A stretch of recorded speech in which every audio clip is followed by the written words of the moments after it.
Assalamualaikum warahmatullahi wabarakatuh. Mas Bro dan Sista, ketemu lagi pada kesempatan kali ini. Kita akan membahas tentang materi reproduksi pada manusia. Mari kita mulai.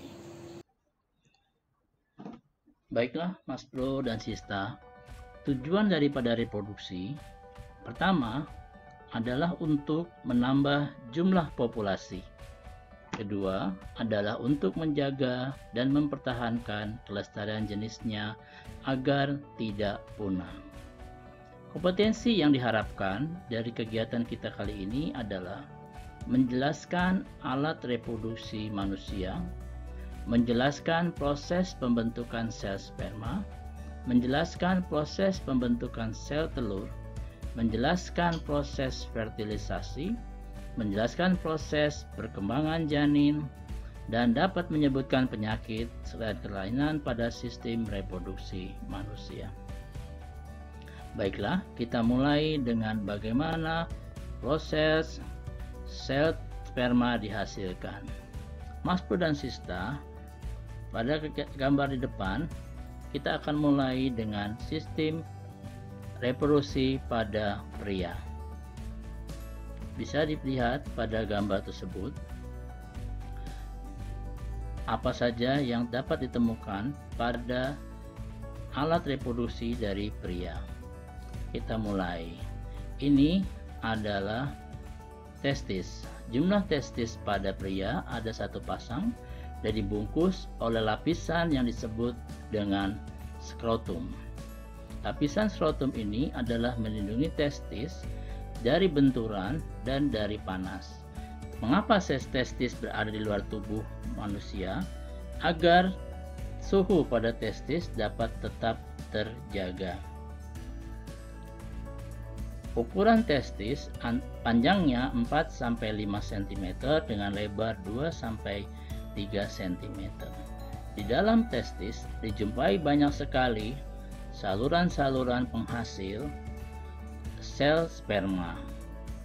Ini adalah saluran penghasil sperma yang terdapat di dalam testis yang disebut dengan tubulus seminiferus. Kemudian bagian terluar ini yang disebut dengan epididymis yang fungsinya adalah untuk mematangkan tempat keluarnya sel sperma dan memantangkan sel sperma sebelum tersimpan. Ini epididymis, bisa diperhatikan di sini. Kemudian dia akan nanti sel sperma yang sudah dihasilkan dari testis akan dimatangkan dalam epididymis, kemudian akan disalurkan melalui vas deferens.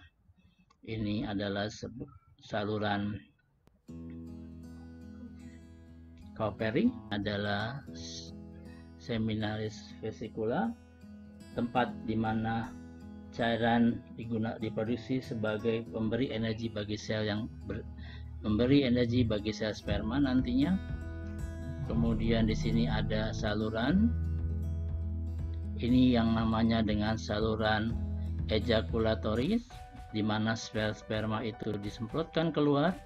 Kemudian ini ada saluran uretra. Bisa diperhatikan nanti.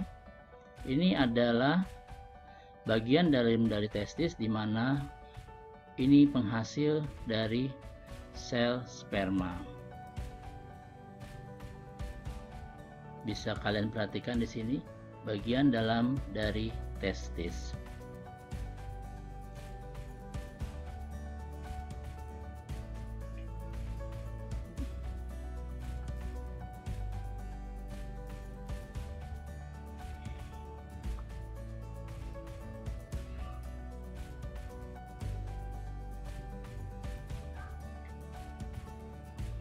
Jadi dapat dari gambar tersebut dapat kita lihat apa saja bagian-bagian dari alat reproduksi pada pria. Seperti yang kalian lihat pada film tadi, kita lihat di sini ada testis, di mana testis ini berfungsi adalah untuk menghasilkan sel sperma. Setelah sel sperma yang sudah jadi, akan dimatangkan masuk ke dalam saluran ini yang disebut dengan saluran epididymis. Kemudian setelah matang, sel sperma akan dimasukkan, akan dilewatkan melalui saluran yang disebut dengan vas deferens. Bisa diperhatikan di sini. Kemudian di sini adalah kelenjar prostat. Kelenjar prostat ini menghasilkan cairan semen yang membantu pergerakan dari sel sperma. Kemudian di sini ada tempat untuk menyimpan sel sperma, itu disebut dengan kantung sperma. Kemudian di sini ada kelenjar Kauperi. Kelenjar Kauperi ini yang nanti berperan untuk memberikan cadangan makanan bagi sel sperma sebelum dia keluar. Kemudian bila sel sperma ingin keluar, dia akan melewati saluran yang disebut dengan uretra, yang kemudian ini akan dikeluarkan melalui penis. Nah, ini tampak dari depan bagian-bagian dari organ reproduksi pada pria. Kita lanjut pada reproduksi wanita. Bisa kalian perhatikan di sini, ini adalah organ reproduksi pada wanita. Di sini yang disebut dengan rahim atau disebut dengan uterus. Ini bagian dalam dari uterus. Yang paling luar disebut dengan perimetrium. Kemudian bagian di dalam disebut, bagian tengah ini disebut dengan myometrium. Bagian dalam disebut dengan endometrium. Kemudian saluran ini yang disebut dengan tuba fallopi. Yang ini yang disebut dengan ovarium. Ovarium ada dua, sepasang kiri dan kanan. Bila mana sel telur sudah matang, akan keluar dari ovarium yang disebut dengan ovulasi. Kemudian dia lewat ke dalam subatalopi. Perlu diperhatikan di sini, pada saat ovarium mengeluarkan telur, mengeluarkan ovum, dinding rahim akan menebal. Bila mana tidak terjadi pembuahan, maka telur itu akan langsung keluar dari rahim, langsung menuju mulut rahim. Kita perhatikan di sini terjadi penebalan. Ini telur keluar. Bila mana dia tidak dibuahi, dia akan keluar bersama dengan rontoknya dinding rahim, penebalan pada dinding rahim. Peristiwanya disebut dengan menstruasi. Baiklah, bisa diperhatikan di sini. Jadi, alat reproduksi pada wanita terdiri dari vagina, serviks, rahim, tuba fallopi, dan ovarium. Ini bagian-bagiannya diperjelas. Ini adalah ovarium, ada satu pasang berfungsi untuk menghasilkan ovum. Kemudian ini adalah tuba fallopi. Kemudian ini yang disebut dengan rahim. Ini disebut dengan mulut rahim atau serviks, dan ini yang disebut dengan vagina. Bagaimana proses pembuahan terjadi? Kita perhatikan film berikut ini.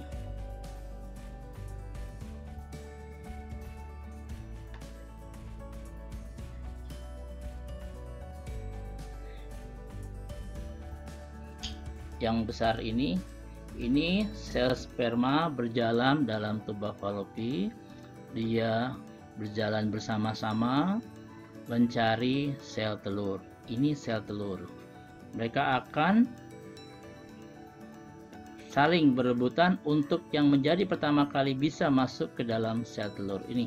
Setelah masuk, ekor pada sel sperma akan tertinggal di luar, kepala sel sperma akan masuk, dan terjadinya pada tuba fallopi ini, sepertiga dari tuba fallopi terjadi proses fertilisasi. Ini adalah sel telur yang sudah dibuahi, disebut dengan zigot. Ini proses pembuahan di dalamnya, bisa kalian perhatikan di sini.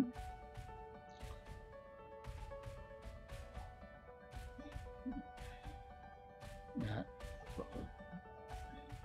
pada saat proses pembuahan, zigot akan membelah secara meiosis dari satu sel menjadi dua sel. Kemudian 2 sel masing-masing akan membelah lagi menjadi 4 sel. Demikian seterusnya, 8 sel, kemudian 16 sel, sambil dia berjalan melalui saluran tuba Fallopi menuju ke rahim. Kalau sudah banyak, ini namanya dan disebut dengan morula. Dia berjalan menuju ke rahim. Morula akan terus berjalan menuju ke dinding rahim. Kemudian ini bagian dalam dari morula, terdiri atas lapisan-lapisan dari morula. Yang bagian luar disebut dengan tropoblas. Bisa diperhatikan di sini. Brodan cista. Ini adalah lapisan-lapisan dari morula, di mana morula tiap lapisan ini akan membentuk organ-organ tubuh dari makhluk hidup. Ini bentuk dari morula.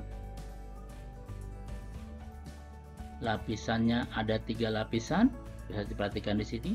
Ini disebut dengan lapisan luar atau ektoderm. Kemudian yang ini disebut dengan endoderm dan ini disebut dengan mesoderm.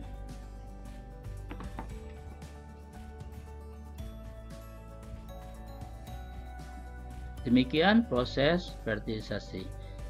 Kita akan lanjut bagaimana dengan perkembangan janin. Oke Mas Bro, kita lanjutkan dengan perkembangan janin di dalam rahim. Ini sel telur yang telah matang, dia akan dilepas dari ovarium melalui peristiwa yang disebut dengan ovulasi. Kemudian dia masuk ke dalam saluran tuba Fallopi, berjalan di dalam saluran tuba Fallopi, menunggu sel sperma melakukan proses fertilisasi. Ini sel sperma, mereka berlomba saling mendahului untuk menjadi yang pertama bertemu dengan sel telur dan untuk melakukan proses pembuahan. Dari sekian juta sel sperma yang masuk, hanya 1 yang bisa masuk ke dalam sel telur. Ini perhatikan bagaimana dia berusaha untuk masuk ke dalam sel telur. Nanti ekornya akan ditinggal di luar. Ini adalah sel telur yang sudah dibuahi, yang disebut dengan zigot. Dia akan menempel pada dinding rahim. Kemudian dia akan terus melakukan proses pembelahan menjadi embrio. Ini adalah bentuk embrio yang sudah mulai membentuk, di mana pada minggu kelima tampak jantung, ini jantung yang berdetak, kemudian pembuluh darahnya sudah tampak jelas. Kemudian minggu ke-6 telinga, kemudian mulut dan hidung sudah mulai jelas.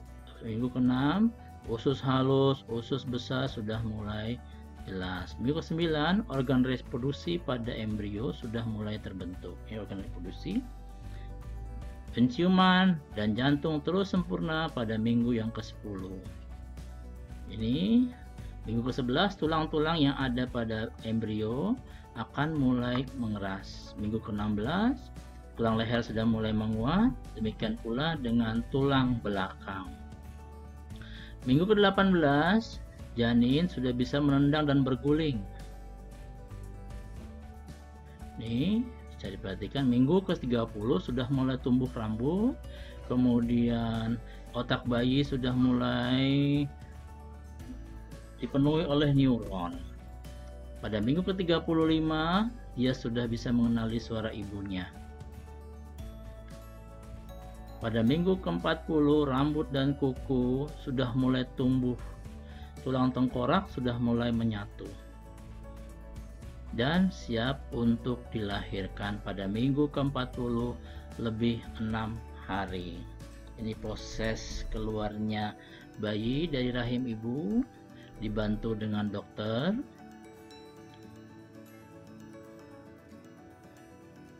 Nah, ini pertama kali keluar seperti ini.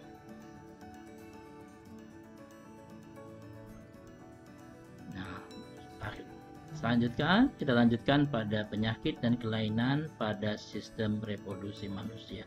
Ada berbagai macam penyakit dan kelainan pada sistem reproduksi manusia. Pertama, vaginistis.